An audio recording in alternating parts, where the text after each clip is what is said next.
Voices from the Archive, Stories of Immigrants and Pioneers. Thank you for coming, and we're going to just start right off with some information. Thank you for coming again. I'll start with the beginning. Florence, Colorado, November 1908. Dear Aunt Lou, here I am in the middle of nowhere, not a thing to do but work for Ma all day. I have to watch Georgie while he makes a mess of himself learning to walk.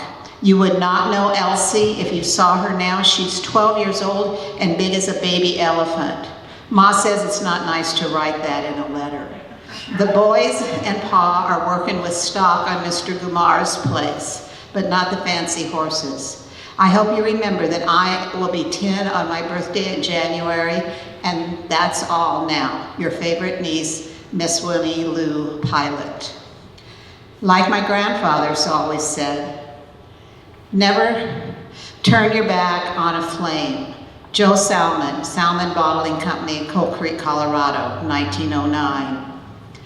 We don't know how Jay Stork and his expert aviator Bert Cole expect a fellow to attend to business with his big Curtiss plane doing all kinds of fancy stuff right up above the city.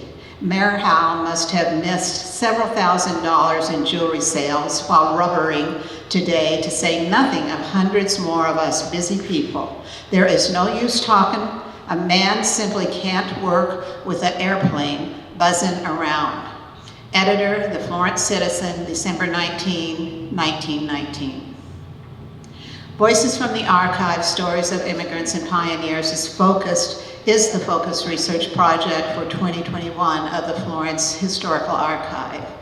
Every year, the Archive Board of Directors chooses a topic of significance to our local history and conducts an annual research project. Pre-pandemic, we presented these projects in a half-day class based on our research at the mini college. And we hope to be back there in 2022 and do it again. In addition, for the last 3 years, we have presented a series of programs created from that research here at the Bell Tower. We are invited usually to on a half dozen other occasions each year to present brief portions of the program, not the whole thing, based on our research to local organizations. We will be here at the Bell Tower every second Sunday through November. We have a guide in back for this series of 5 events, which will cover 10 subtopics, and please take one home with you. Have one up there. Well, anyway, it has a whole list of what the topics, that's it. Everybody's showing up, holding them up and showing them to me, so I don't have to hold up and show to you. With this year's topic, Voices from the Archive, our goal was to bring new material to light on the experiences of the earliest residents in Florence. We wanted to unearth some of the hidden gems of information from diaries, letters, newspapers, books, and photos, and as often as possible from the actual voices of early settlers through family stories and memories, and via interviews with the descendants of these people. In addition, we were interested in understanding how the village was formed, stories of events that reveal the development of social history, patterns of settlement, and cultural influences, and important things like water resources and neighborhood and subdivision development. So today, the first topic in this series is the earliest residents and the Hardscrabble settlement, and Sylvia Andrews, the archive secretary, will present some of her research on that topic. The first people in the area around Florence and Hardscrabble were the Ute Indians. They used the area for sacred burial grounds and for hunting and for a health spa because of the hot springs. Other tribes also appeared less often and often got into conflict with the Utes as they did along the whole Front Range. But the Utes were the people who most consistently returned to this area until they were forced to leave in the late 19th century. Yeah, so I passed out a map so you can kind of tell where the places are that I'm talking about. The next group to arrive were the Spanish from Nuevo Mexico seeking gold, looking for runaways, and leading military expeditions against the Apaches and the Comanches. Then came the French-Canadian trappers and the traders. The French attempted to establish a trading post near the mouth of the Hardscrabble Creek about 1828, but they soon moved on further west. Kit Carson traveled to the region in 1840 and John C. Fremont in 1844 and 1845. Fremont came in a wet year, kind of like this year, and his narrative fairly dripped with springs and rain showers, green prairies, brilliantly flowered meadows, and other indications of unusual moisture. However, Stephen Long's description in a typically dry year talked about dry prairie crackling underfoot, dull-colored dust, and dry stream beds of scorching sand, and flowers with stiff yellow blossoms of drought. So naturally, his description tended to keep people away, while Fremont's tended to draw people to the region. But credit for the first attempt to begin the permanent settlement of Fremont County is given to Maurice Ledoux, who built a palisaded fort with surrounding houses on Adobe Creek in 1830 for trade with the Utes. It was located above the junction of Adobe and Mineral Creeks, about 9 miles south of the Arkansas River and present-day Florence. It was named Fort Ledoux, which is D-O-U-X, but also known as Buzzard's Roost, Crow's Nest, El Cuervo, which meant raven, Fort Ledoux, and Maurice's Fort. Today, nothing much remains of Fort Ledoux, and the site is located on private property on the Draper Ranch. The Pueblo Archaeology Society took a field trip there, and we saw what might have been a little trace of the foundation. This same writer mentioned that as late as the 1870s, both Utes and Plain Indians from the Arapaho, Cheyenne, Sioux, Kiowa, Blackfoot, and Comanche tribes were a common sight. So this picture was taken in 1880 in Canyon City. Local residents of Canyon City were really glad to have the Ute Indians camping around their town because they kept away the hostile Plain Indians. Chief Ure, whose mother was an Apache, often spoke of the Arkansas, which the Indians called the Rio Nepesta. A sad quote from Ure, "The agreement an Indian makes to a United States treaty is like the agreement a buffalo makes with his hunters when pierced with arrows. All he can do is lie down and give in." In the death of Ure, one of the important historical characters passed away. He has figured for many years as the greatest Indian of his time, and during his life has figured quite prominently. Ure is in many respects a remarkable Indian, pure instinct and keen perception, a friend to the white man and protector to the Indians alike. That's his excerpt from his obituary in the Denver Tribune. So the first English-speaking person was Matthew Kincaid, who moved to the Hardscrabble River in the fall of 1843 and opened a store. Later, when the trading laws were changed, he started a cattle ranch with corrals, jackal cabins for his employees and their Indian friends. So an important thing about Kincaid is that his success caused Alexander Barclay, George Simpson, and Joseph Doyle to establish their own trading post called San Buenaventura de los Tres Arroyos. This was a fancy name that soon became Hardscrabble. At that time, the buffalo were a novelty in the East, and so Kincaid and his common-law wife Teresita followed the buffalo herds on the plains and captured newborn calves. When they were about a year old, they were sent to the frontier settlements of Missouri, where they sold for $100 apiece. Teresita was his common-law wife for a while, but later left him for Alexander Barclay. In the summer of 1847, Matthew Kincaid abandoned his ranch along with his son Andrew and went with John Brown and Jim Waters and other settlers of Hardscrabble and Pueblo to Sacramento, California, where it is said that they became very wealthy. So George Simpson arrived around 1844 and wrote back a letter to his cousins saying, "The settlement where I now live has been located and peopled within the last 6 weeks. I can number already 70 souls. I have plenty of good land and have built me a very substantial house. Next week I commence plowing. This is a delightful climate." He was married to, oh yeah, the side here, he was married to Wanaswazo, and they moved to Hardscrabble, and they had a daughter, Maria Isabel, born on June 2nd, 1844. The story of her birth and the to-do it caused has been told many times.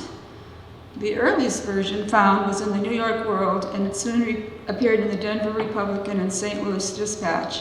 She was heralded as the first white baby born in Colorado. At the time of her birth, there were celebrations, the like of which were possibly never seen on the American continent. The article goes on to say that all the hunters and trappers came down from the mountains, and a strange sight it was, these hardy, brave frontiersmen who hardly knew what danger was and whose rifle's aim was sheer death, shedding tears around the frontier cradle. Strangely, the Indians were just as excited and came by the hundreds to see the white papoose. Chiefs and stoic warriors passed by the cradle, and squaws measured the baby's feet and made tiny moccasins for the baby. Was ever a white child on this continent extended such a reception? So the purpose of Hardscrabble was supposed to be farming, according to the St. Louis newspaper, in 1845. The article described Hardscrabble as a settlement of about 25 old trappers and hunters and their Snake Shoshone wives. They lived a rough, hard, romantic life, but were hospitable to visitors. According to Simpson, Hardscrabble was a farm. According to Barclay, a cattle ranch. According to neither was there contraband trade in liquor or other goods, nor were there any women pure or sullied black, white, or red. Naturally so, for Barclay and Simpson were writing to their proper lady relatives. Others wrote of Hardscrabble as a mongrel crew, no better than outlaws, unable to procure employment, and men with Indian wives from every tribe in the West, sometimes two. The truth lay in between. This is kind of a funny caption on this picture because it says that the Cree lady on the left and the Shoshone, wait, can you go back? The Shoshone woman is on the right, and it says that this picture will show you why the settlers preferred Shoshone women. So that's what it says. I didn't say it. So the first leader of the settlement was Alexander Barclay. He was a man whose intelligence and dignity were respected by everyone. He was determined to make his fortune and become a man of property and to live like one. Nevertheless, his pride in his bachelorhood was being undermined by his admiration for Teresita. Barclay wrote, "To confirm that my heart with weakness still leans toward her, I send you the copy of a portrait I have drawn of her from memory. It is the garb and guise she wore 11 years ago when I first saw and admired her." He eventually won the hand of the beautiful Teresita, and it was said that Kincaid, her previous husband, barely seemed to stir from his ranch after her departure. Their relationship was not without quarrels, but it lasted for 10 years, and it influenced a lot of the people around them.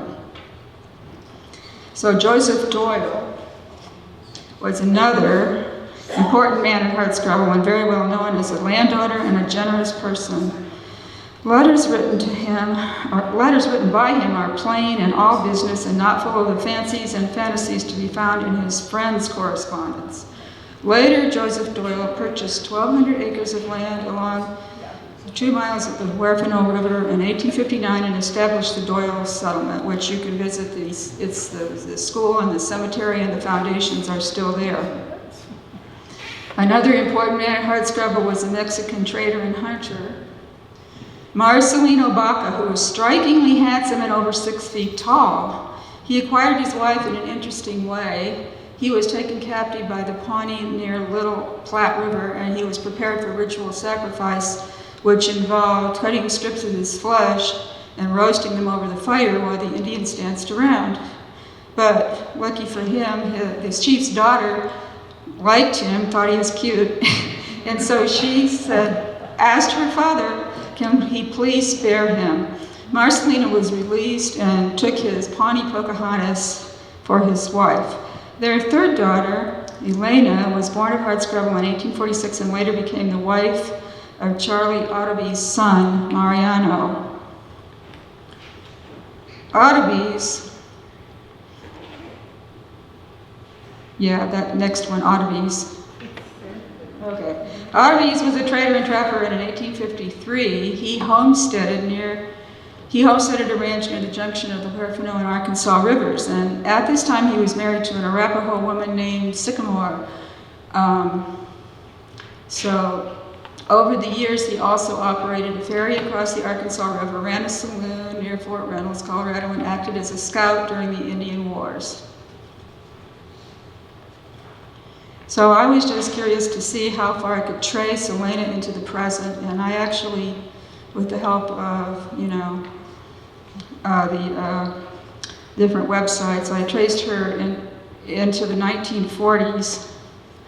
But this is her gravestone. Her gravestone was in Pueblo at the Walters Brewery site, along with a Sioux Indian chief and his horses and some other people.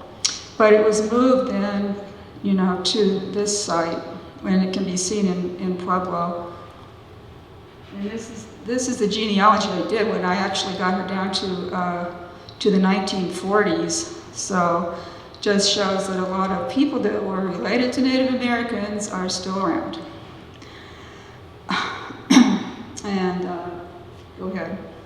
And a picture of one of the stores started by the early settlers. That's not a picture, it's a drawing. So this wasn't how Hardscrabble was in good years. A happy valley of green fields, wildflowers, and rushing brooks, redolent of love and romance, bursting with hope that the new settlement would last forever. However, there were many dry years ahead. Okay. In 1847, Thomas Fitzpatrick, a man of vast experience with all aspects of the fur trade and personal knowledge of Hardscrabble, became the Upper Arkansas agent. His report, when he first got there, gives a fine description of the settlement. This small settlement has a tolerable supply of cattle, horses, and mules, and I'm informed that this year they raised a good crop of wheat, corn, beans, pumpkins, and other vegetables. They number about 150 souls, and of this number, about 60 men, nearly all having wives, some having two, from Blackfoot, Assiniboine, Arikara Sioux, Arapaho, Cheyenne, Pawnee, Snake, Simpak, Chinook, Mexicans, and Americans. The American women in this picture could have been Mormons who wintered there before they went on to California. But then later he says, these villages are rapidly becoming the resort of all idlers and loafers. They are becoming depots for smugglers and liquor from New Mexico into this country, therefore they must be watched.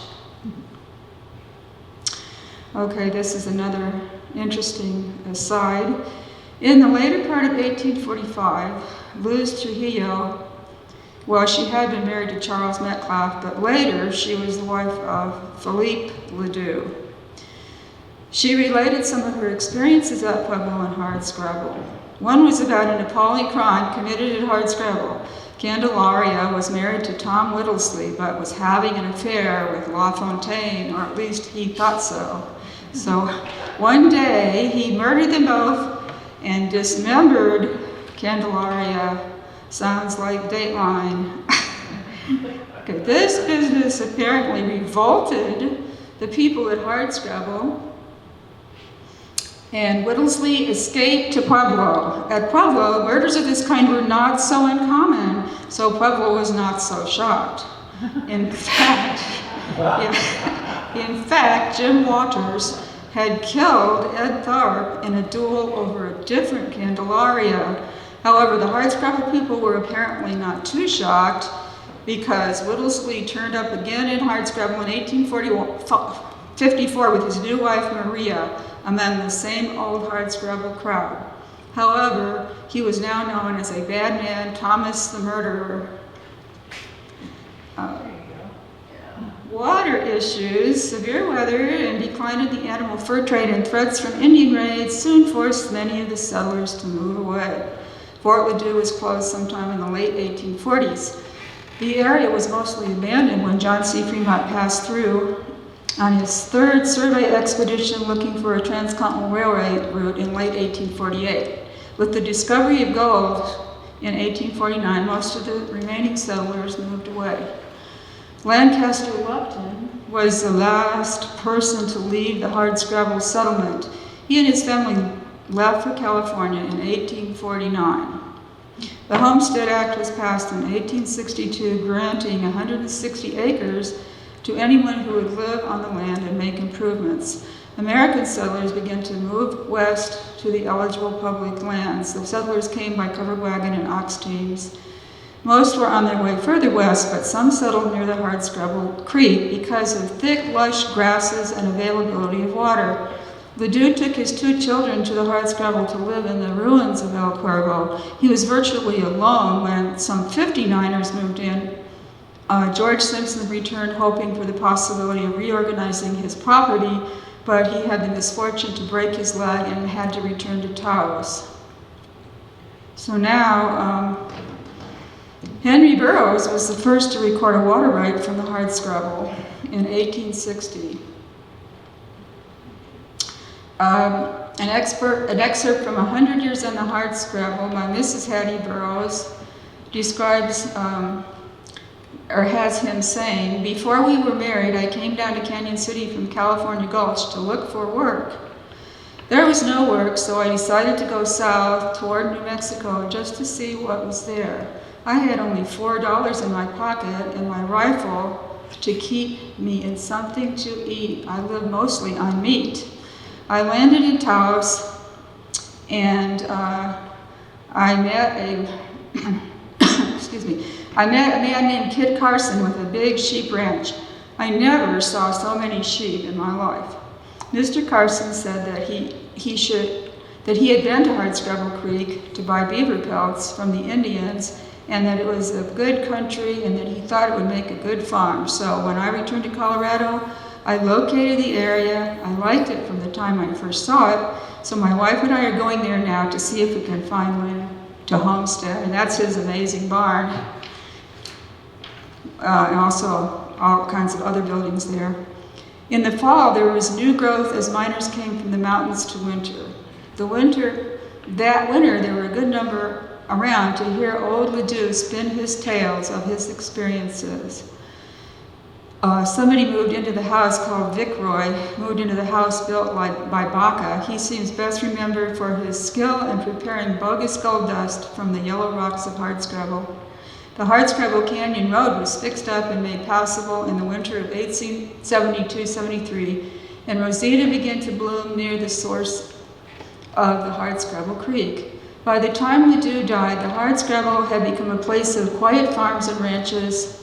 The Wetmore area was surveyed in September and October of 1877 by W.W. Brewster.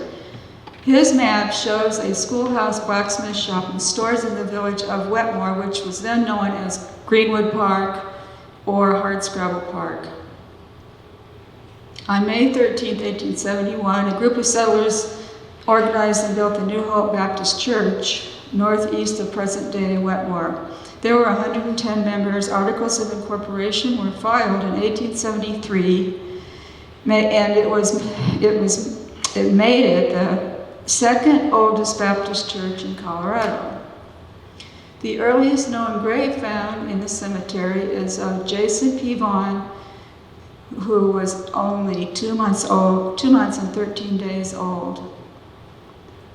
So I want to include one voice from the early pioneers next. Yeah. Although a great deal of information is of course available from the Wetmore Historical Society, online from History Colorado, many other sites, and in our Florence archive. This is an article that was in the archive. Early days on the hardscrabble told by residents who came there in a covered wagon 60 years ago, Mrs. Claude C. Edwards and Mrs. Margaret Walk. On March 27, 1871, our family decided to leave southern Illinois and joined a wagon train of 16 wagoners drawn by a dozen oxen and a few mules. Life was not boring on our trip. One night we accidentally killed several pigs thinking they were Indians and had to get out of town fast before the settlers found out. That winter, 50 teepees of Ute Indians camped near their cabin in the small town of Pueblo. One day their mother had her clothes hanging out to dry, and a couple of Indians came and said, "Our papooses are cold and we need the dresses and shoes." Our mother told them, that her papoose needed these things too, and she told us to come out from under the bed where we were hiding. We had just recovered from malaria, so we looked pretty puny. The Indians grunted with disgust and left. The next day they brought a large deer, laid it at the door, and said to the mother, "Feed palefaces much meat and make them grow big." Okay, so then they went to church in Wetmore, went to Pueblo for books, and had to send for their mail from Denver, and it would take a week. Later, due to Pony Express, they were able to pick it up in Canyon City. Florence was just a ranch then. Nope, before that. Okay, I don't want to admit the voice of author Janet LeComte. There was another kind of, so she says, there was another kind of freedom in the Arkansas Valley. These people lived intimately with men and women of other races, adopting what they needed from other cultures and casting aside their rigid conventions.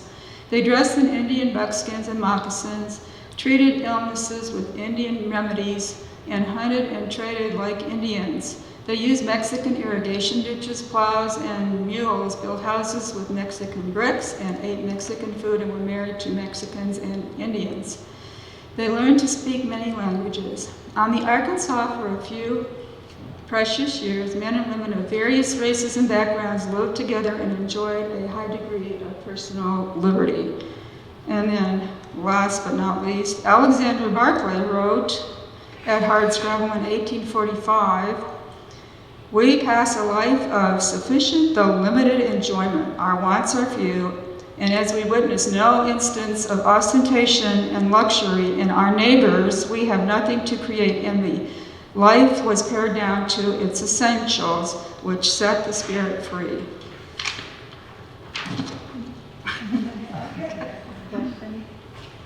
So any questions? If not, I'm going to introduce Marty. Marty Lacoste will, thank you. Thank you very much. I think my voice is about ready to give out for speaking with other voices. Marty Lacoste will present her research titled Patterns of Immigration to Southern Colorado and Fremont County. Marty?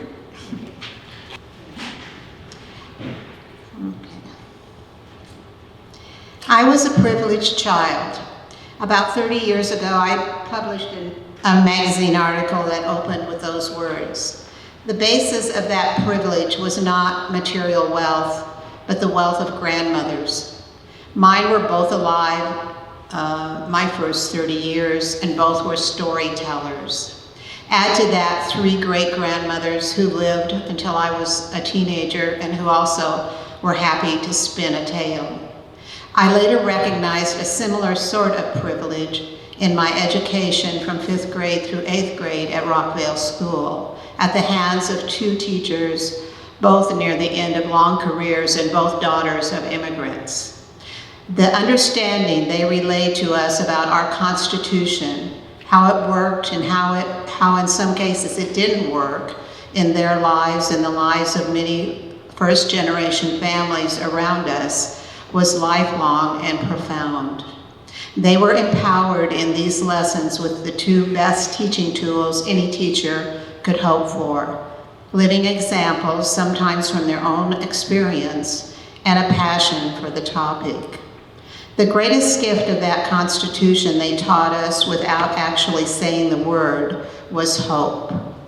By landing on our soil, their families and many like them could, by hard work, gain ownership of a home, maybe a piece of land to garden, or even a farm. With luck, in a generation, they might increase their family's material comfort and opportunity. These people were, in fact, living results of hope. These teachers actually were, in fact, living results of hope, spawned of the belief that no one on our soil had to fear the crushing hopelessness of multi-generational poverty produced by an autocratic government and supported by centuries under the tradition of class structure. Their families were not, of course, the first wave or even the second wave of immigrants to land on the East Coast and move west. By 1790, the United States government, less than 20 years old, had claimed all land east of the Mississippi, seemingly without a thought of the indigenous people soon to be uprooted and forced to move westward. Settlers first came into what would eventually be the Colorado Territory via trails. The earliest of these, as Sylvia talked about, were still active, were the indigenous people of the Americas and trappers and explorers and so on. They used ancient trails that were still active among the indigenous people throughout the Americas. And one example of these trails was the trail from Taos, the Cherokee Trail, that would become trade and supply route for the first Europeans. Westward expansion, the movement in the early 1880s of settlers into the West began with the Louisiana Purchase of 1803 and was fueled by the gold rush to California, the opening of the Oregon Trail, and a belief in manifest destiny. The eastern two-thirds of the territory that would become the state of Colorado was under Spanish rule even after the Louisiana Purchase. There were three basic themes to manifest destiny. First, the special virtues of the American people and their institutions. Second, the mission of the United States to redeem and remake the West in the image of the agrarian East. Third, the irresistible and sacred destiny to accomplish the essential duty which historian Frederick Merck describes as a sense of mission to redeem the old world by high example. In the contemporary writing of that history, many have condemned manifest destiny as an ideology that was used to justify genocide against Native Americans. Historians have emphasized that manifest destiny was a contested concept, and many prominent Americans, including Abraham Lincoln, rejected it. With our modern understanding of advertising and promotion through persuasive communication, it is not difficult to see that the immigrant and early settlers were sold a bill of goods enhanced by dramatic depictions by American and European artists romanticizing the American West and manifest destiny. It was in the interest of some in the new American government to lure as many settlers as possible west to build a country and an economy that matched the vision of a few. Historian Daniel Walker Howe writes, "American imperialism did not represent an American consensus. It provoked bitter dissent, and many seeing the moral issue as one of democratic example rather than one of conquest."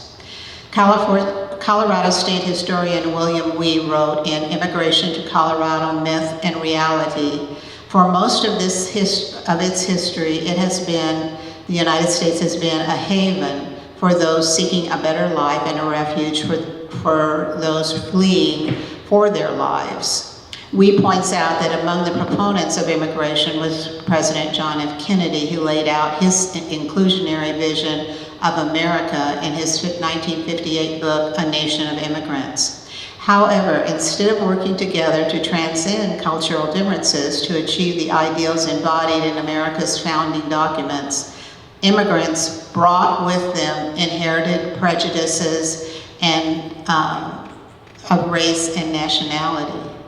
Historian Thomas Andrews wrote in Killing for Coal, his book on the labor war that led to the Ludlow massacre, the Welsh and Scots despised the Irish, the French bore a grudge against the Germans, and the Germans claimed superiority over the Poles, who could not forgive the Austrians, who did not trust the English.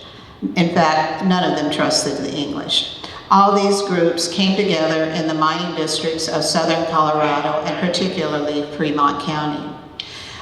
Though migrants have competed with each other in their pursuit of the American dream, there is still no accounting for or controlling human attraction, which was also part of Sylvia's talk. Inevitably, intercultural romance and marriage helped in Fremont County's heavily immigrant communities to neutralize some of these prejudices. And apparently at Hardscrabble there was a lot of neutralizing going on.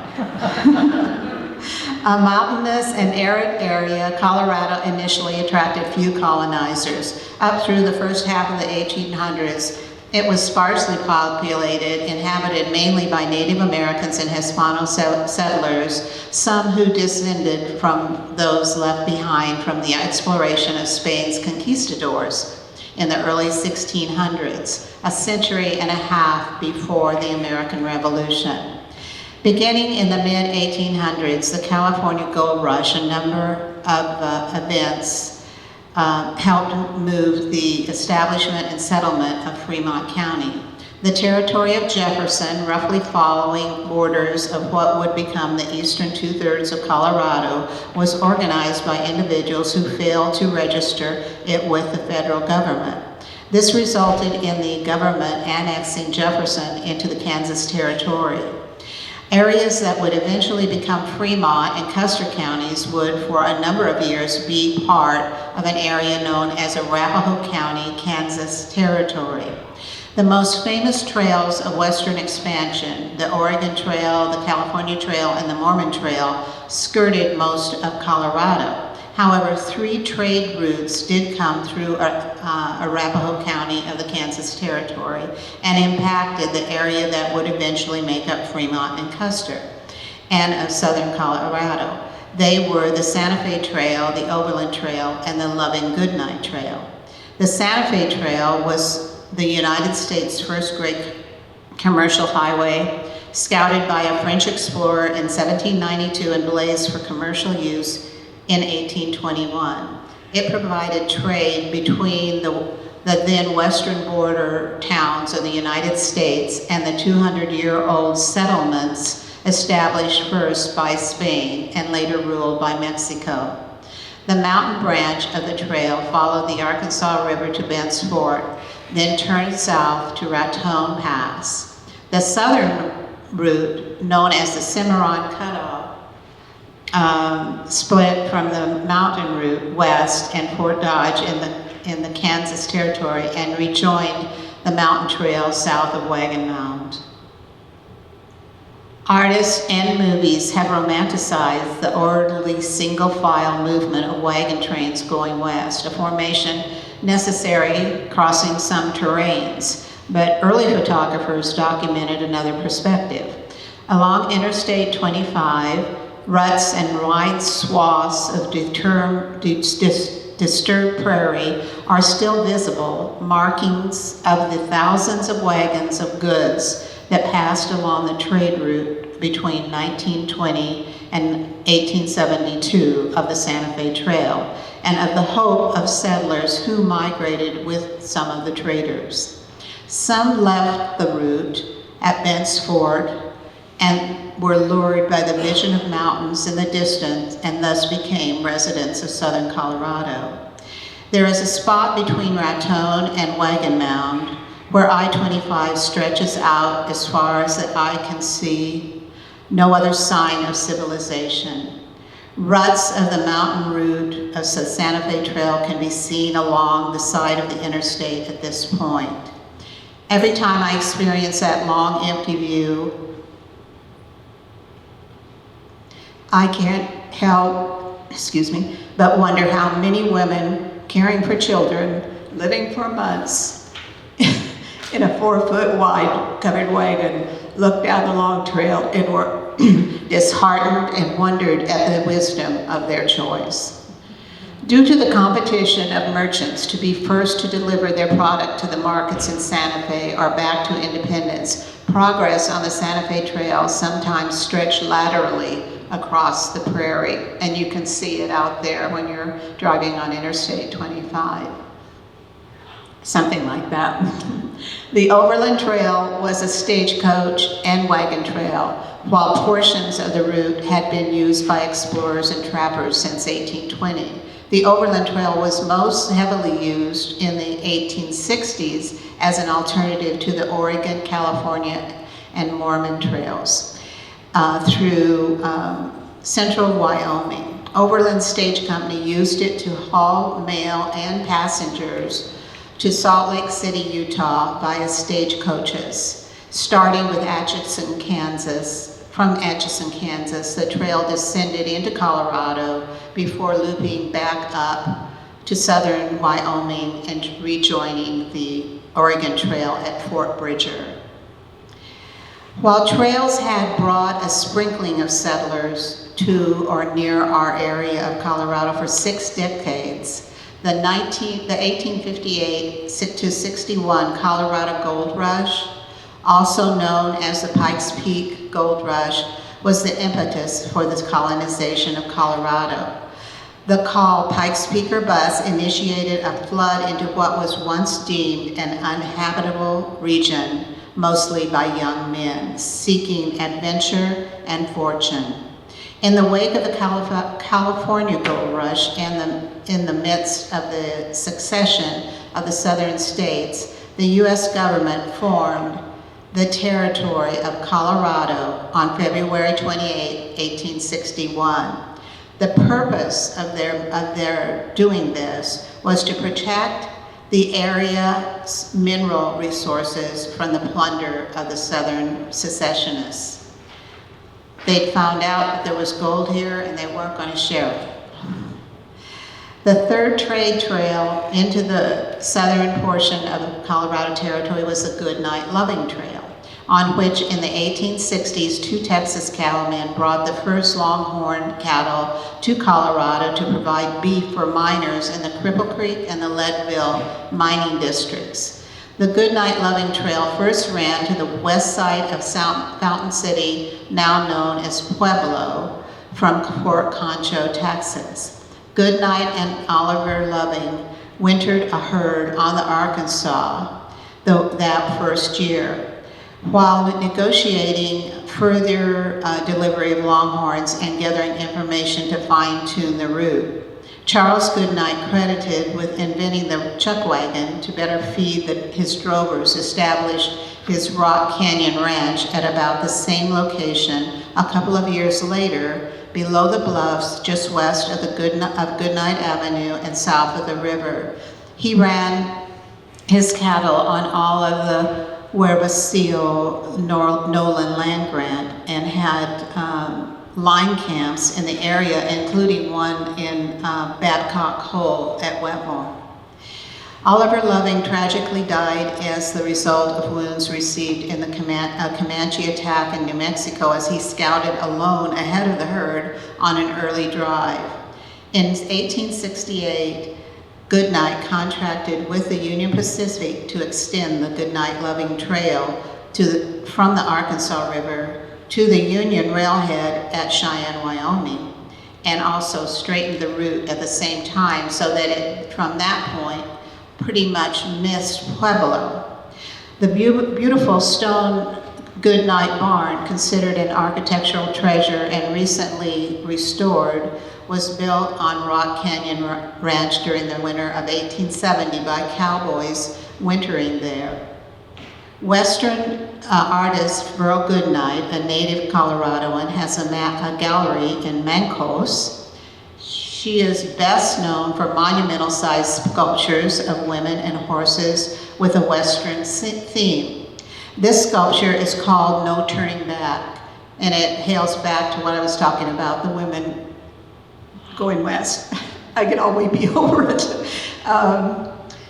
The photograph of this version is of a version nearest to us is outside the Old West Museum in the Lions Club Park in Cheyenne, Wyoming, just off I-80, if you would want to see it.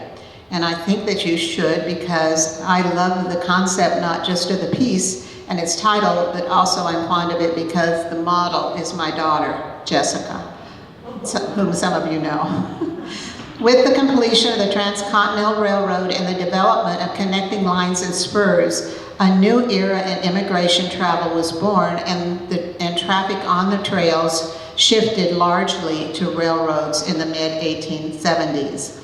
The DNRG and the Accentrica Santa Fe both came through Florence and attempted routes into Custer County.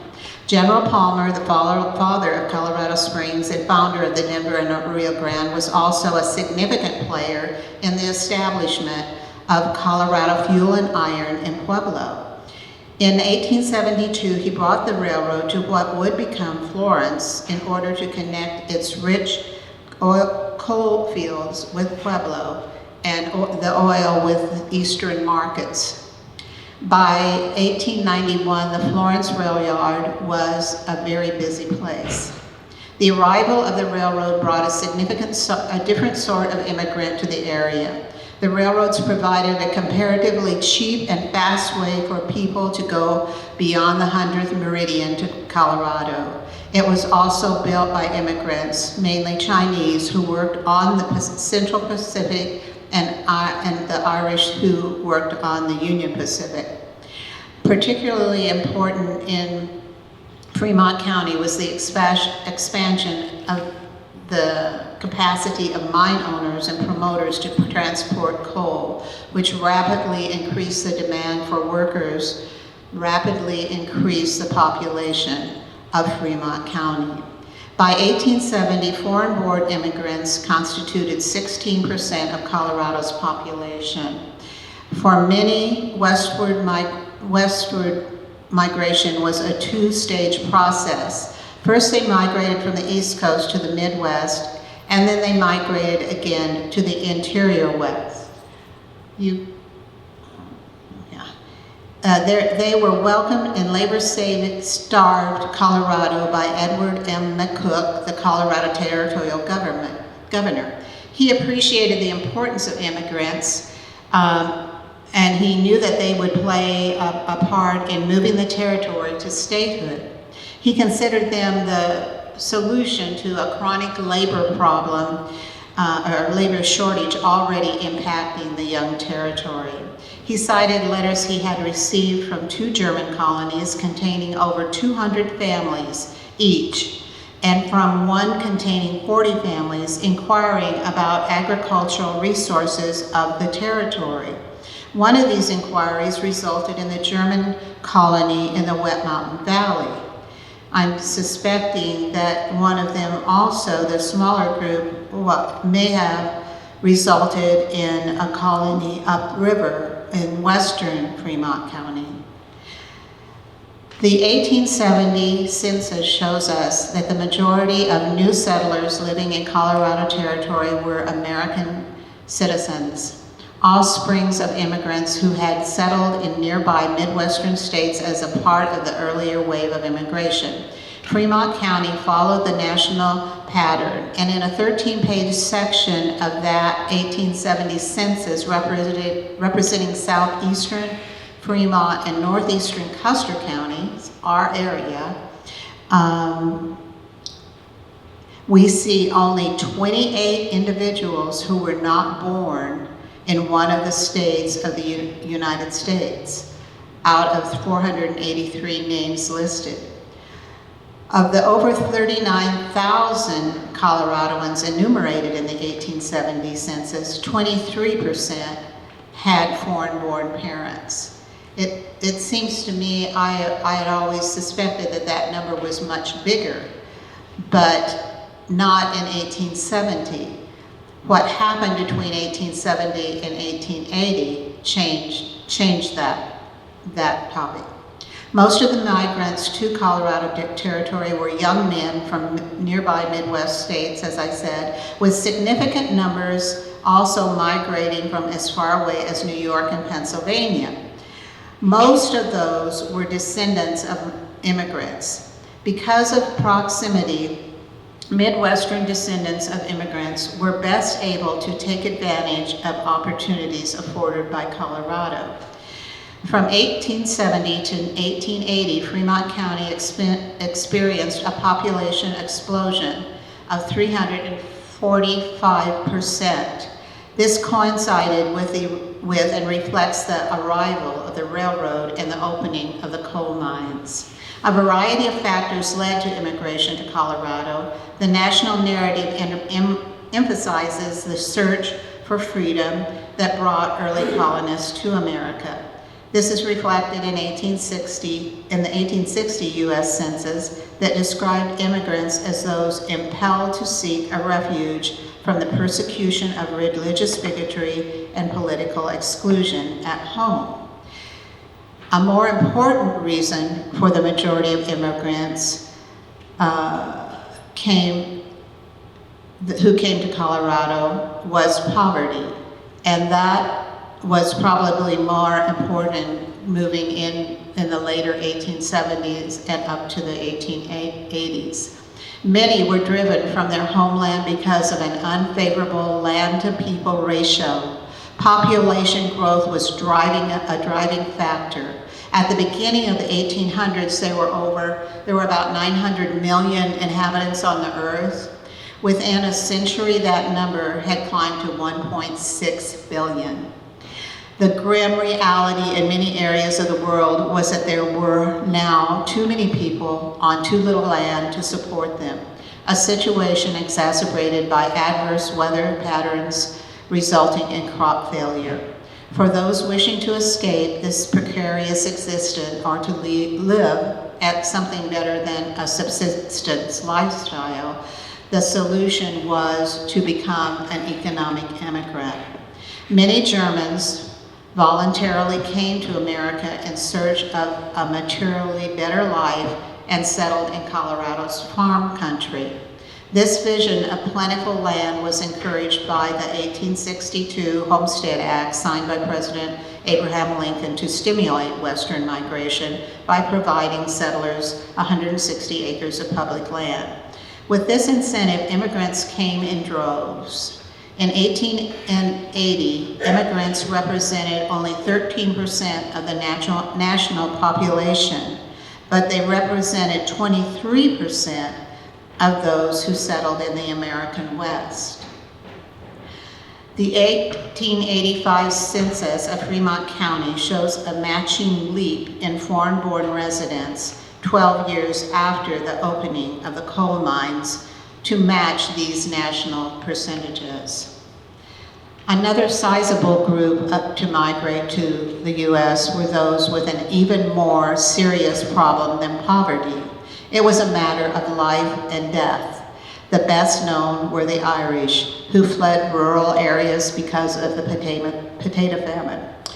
The famine claimed the lives of more than 1 million Irish peasants who died from starvation and disease. Ironically, food was available in Ireland to feed them, but their English landlords exported it abroad.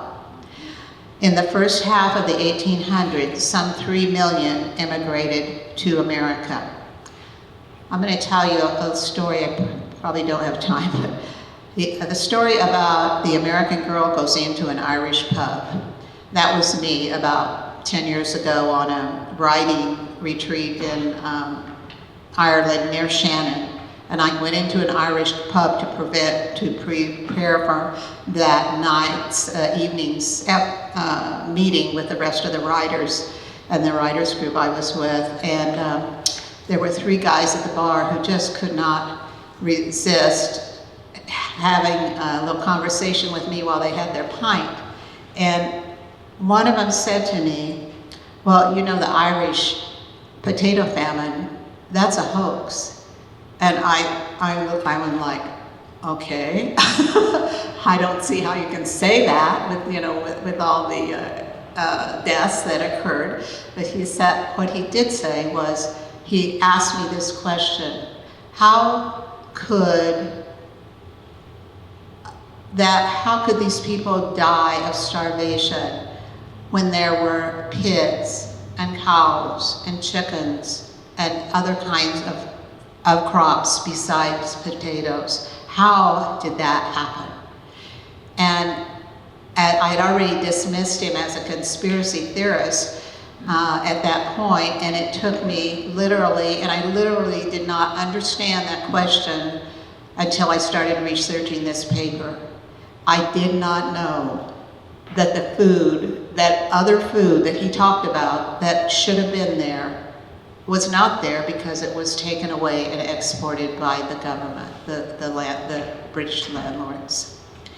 By 1870, 74% of those living in Colorado were born in America, mainly descendants of earlier waves of immigrants. 26% were newly arrived immigrants. In Fremont and the Florence area, the number was actually in 1870, 93%, was so much higher. The 1870 census grouped these migrants and their descendants in 4 major employment categories: agriculture, professional, transportation and trade, and manufacturing and mining.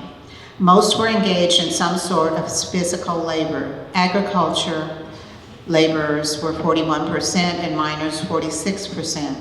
Lacking the capital to start farms or the skills needed to farm the arid high plains of Colorado, which took some special knowledge, immigrants had few alternatives but to work as common laborers.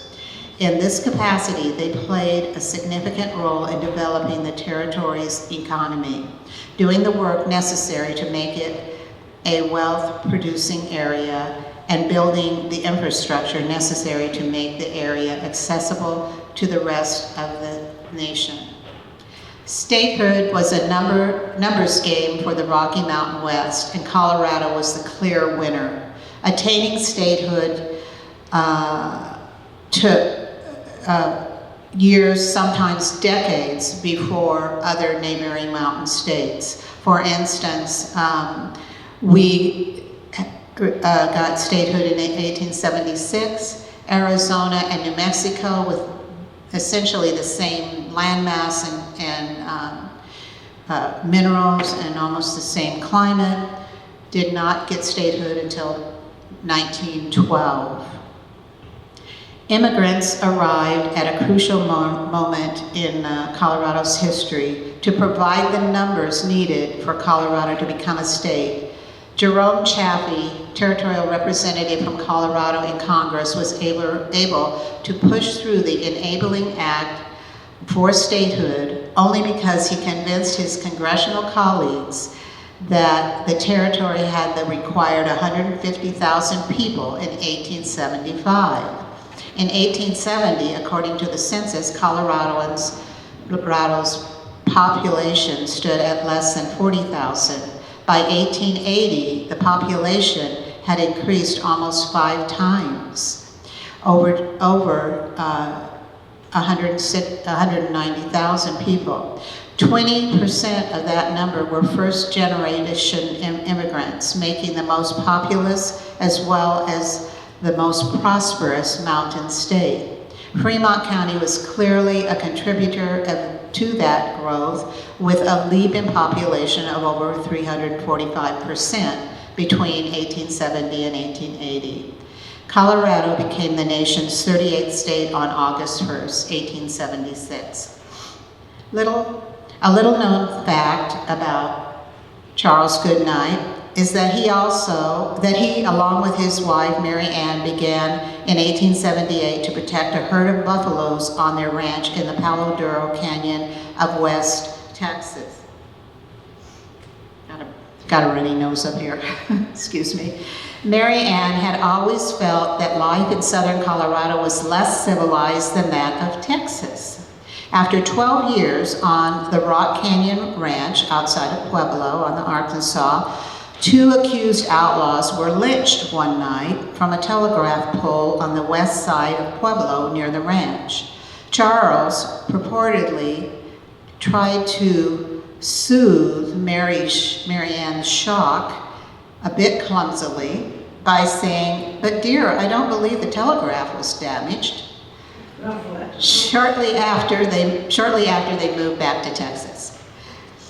Through DNA, it was recently discovered that the descendants of that herd on their Texas ranch is a unique subspecies of American bison that would otherwise have become extinct had Mary Ann not bottle-fed a pair of babies whose mother had died, and then ministered to the herd the rest of her life, and Charles's.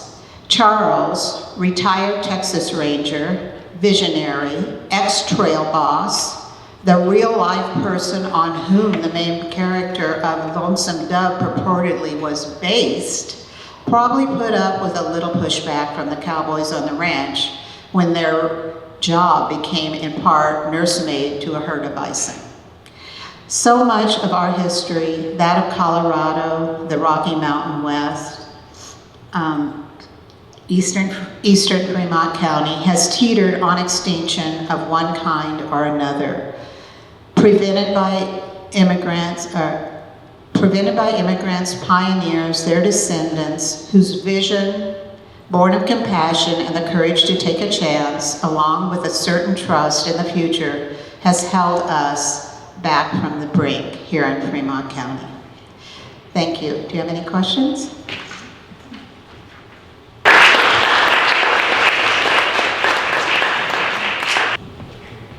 I want to thank all of you for coming. We're so blessed to have such a nice crowd. And I want to thank the Bell Tower for letting us be here. We're glad to be back and looking forward to it. Do you have my PowerPoint too, Carol?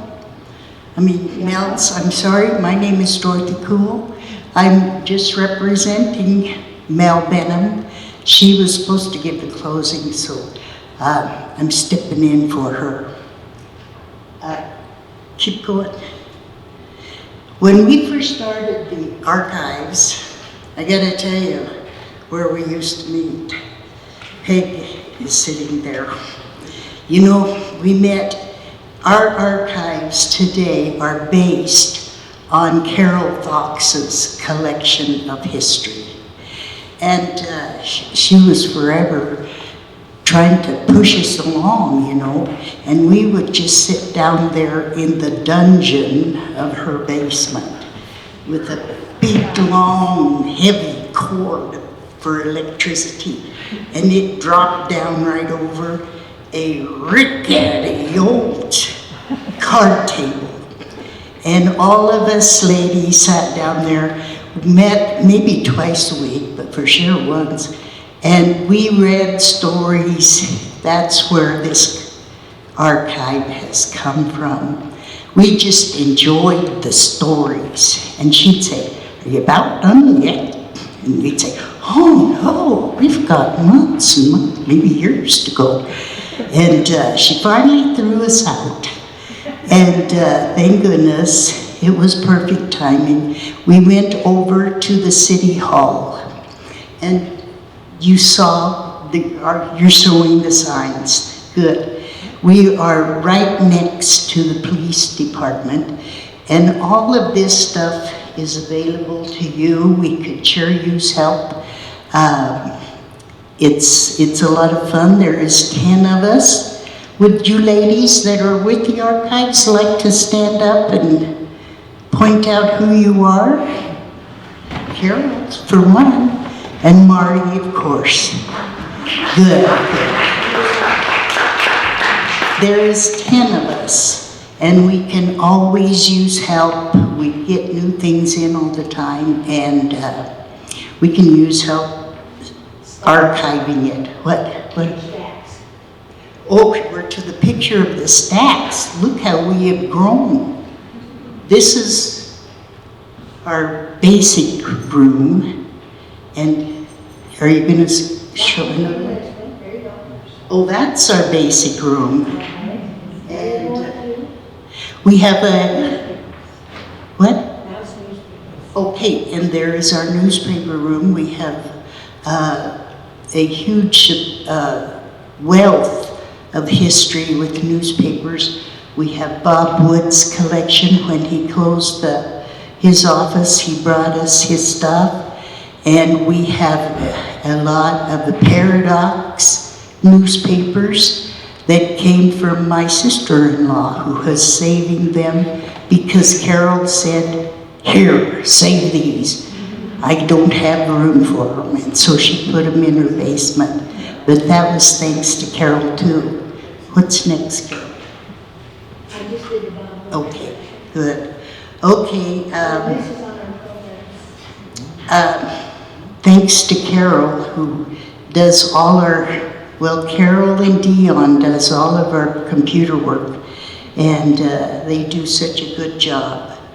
And John Clark back there, thank you for letting us speak carefully. And Lisa, thank you for coming.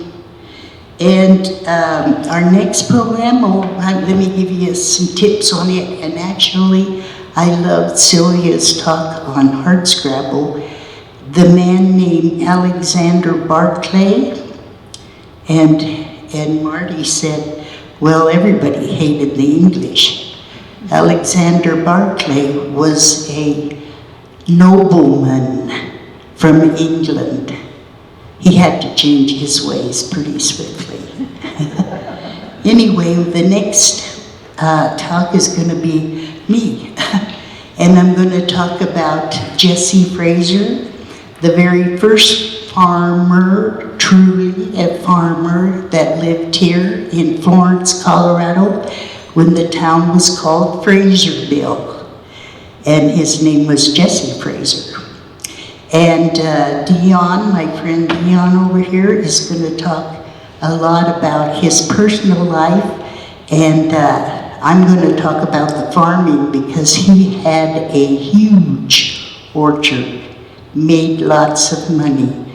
And he married the first white woman that came to Fremont County, and he had to leave her at home a lot. See, I'm going to give you a little preview. He had to leave her at home a lot, surrounded by Indians, because they came here in 1859. And then the second part of our talk is going to be Rita, clear back there. She's holding her hand up. And Rita's name is Rita Dye of the Dye Ditch, Dye DeWeese Ditch. And she's going to tell us about how the irrigation came about in Fremont County. So that should be a good one. So please come. We have got refreshments, and we're going to be stuck with them if you don't go fill your plate. So I thank you. I think I did everything. So, and hopefully Mel gets better quick. All right, bye.